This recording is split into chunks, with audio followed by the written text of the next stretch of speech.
بسم الله الرحمن الرحيم والطور وكتاب مسطور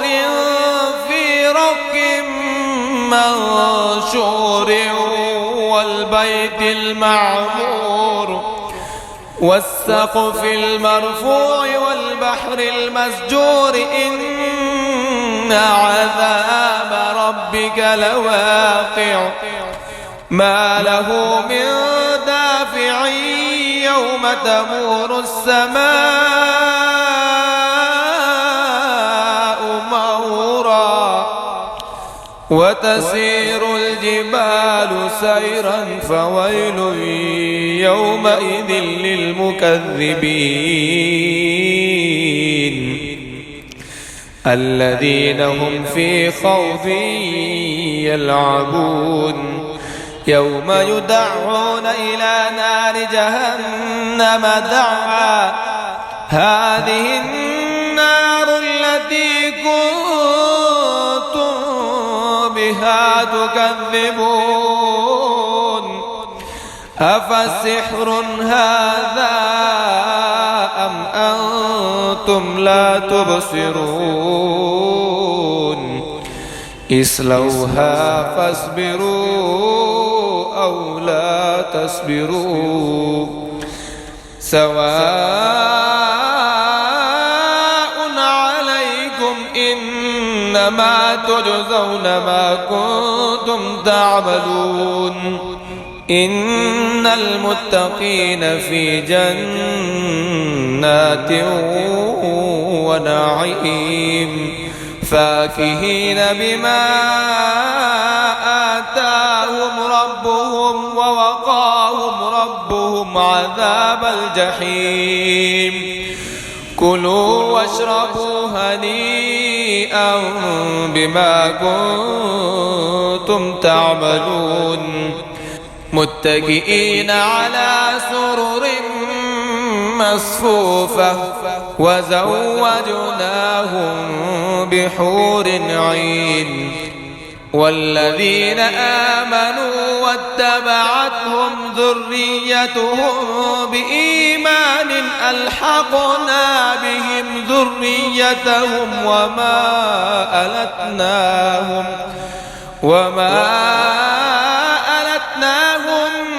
من عملهم من شيء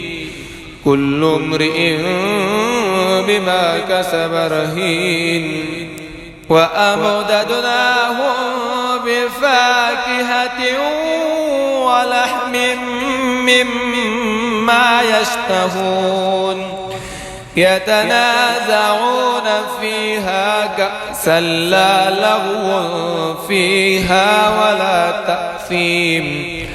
ويطوف عليهم غلمان لهم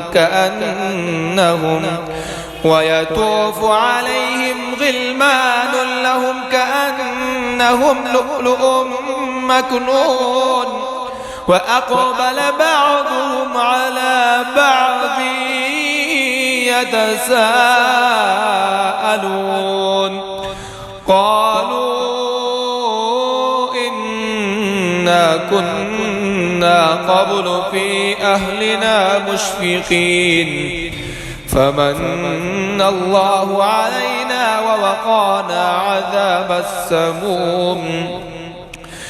إنا كنا من قبل ندعوه إنه هو البر الرحيم فذكر فما أنت بنعمة ربك بكاهن ولا مجنون أم يقولون شاعر نتربص به ريب المنون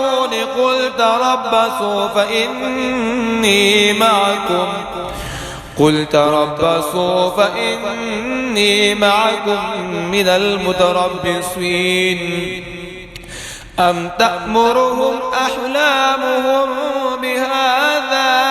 أم هم قوم طاغون أم يقولون تقوله بل لا يؤمنون فليأتوا بحديث مثله إن كانوا صادقين أم خلقوا من غير شيء أم هم الخالقون أم خلقوا السماوات والأرض بل لا يوقنون أم عندهم خزائن ربك أم هم المسيطرون أم لهم سلم يستمعون فيه فليأت مستمعهم بسلطان مبين أم له البنات ولكم البنون أم تسألهم أجرا فهم من مغرم مثقلون أم عندهم الغيب فهم يكتبون أم يريدون كيدا فالذين كفروا هم المكيدون أم لهم إله غير الله سبحان الله عما يشركون وإن يروا كسفا من السماء ساقطا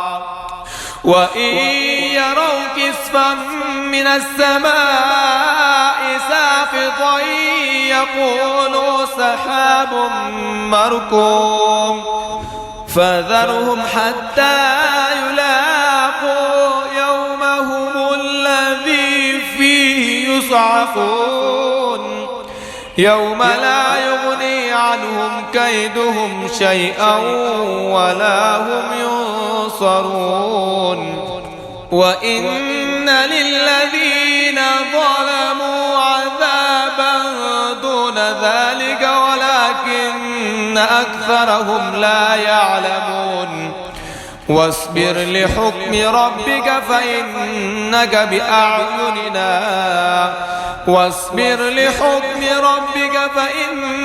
بأعيننا وسبح بحمد ربك حين تقوم ومن الليل فسبحه وإدبار النجوم بسم الله الرحمن الرحيم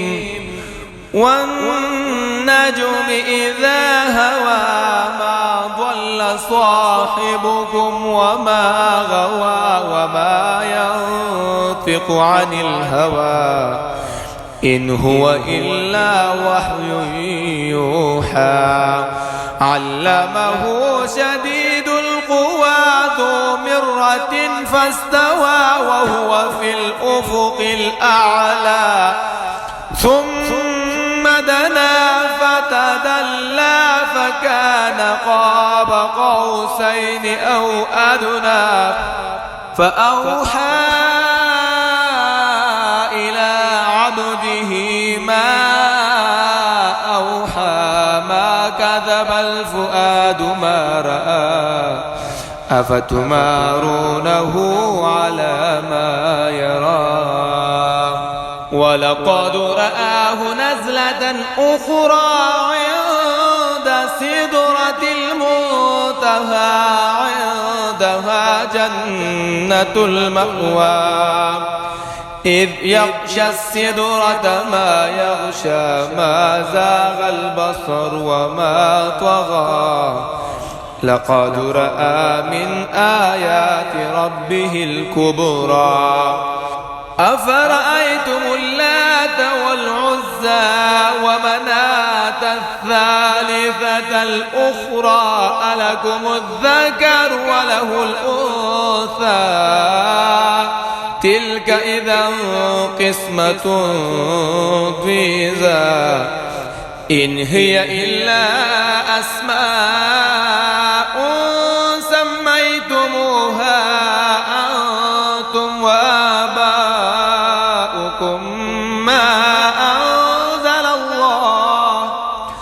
ما أنزل الله بها من سلطان إن يتبعون وما تهوى الأنفس ولقد جاءهم من ربهم الهدى أم للإنسان ما تمنى فلله الآخرة والأولى وكم من ملك في السماوات لا تغني شفاعتهم شيئا إلا من بعد أن يأذن الله لمن يشاء ويرضى إن الذين لا يؤمنون بالآخرة ليسمون الملائكة تسمية الأنثى وما لهم به من علم إن يتبعون إلا الظن وإن الظن لا يغني من الحق شيئا فأعرض عمن تولى عن ذكرنا ولم يرد إلا الحياة الدنيا ذلك مبلغهم من العلم إن ربك هو أعلم بمن ضل عن سبيله وهو أعلم بمن اهتدى ولله ما في السماوات وما في الأرض ليجزي الذين ساءوا بما عملوا ويجزي الذين أحسنوا بالحسنى الذين يجتنبون كبائر الإثم والفواحش إلا اللمم إن ربك واسع المغفرة هو أعلم بكم إذ أنشأكم من الأرض وإذ أنتم أجنة في بطون أمهاتكم فلا تزكوا أنفسكم هو أعلم بمن اتقى أفرأيت الذي تولى وأعطى قليلا وأكدى عنده علم الغيب فهو يرى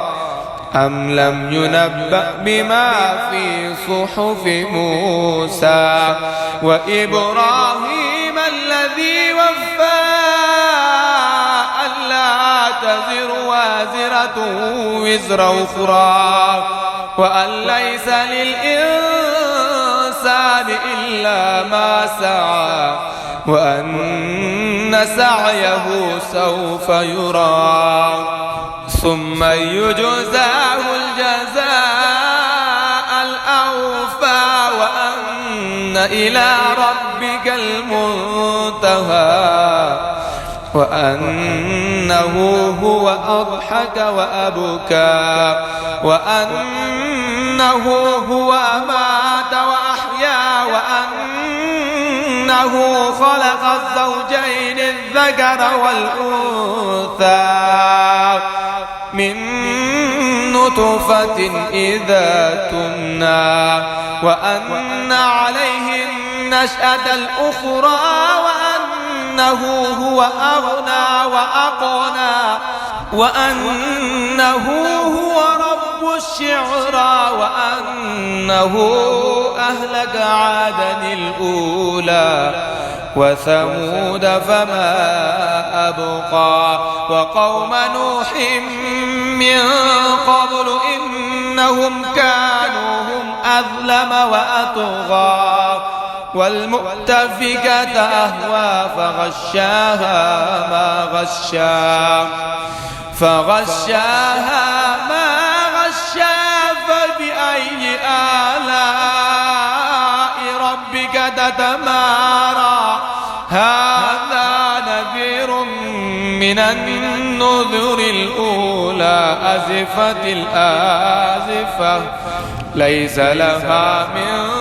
دون الله كاشفة أفمن هذا الحديث تعجبون وتضحكون ولا تبكون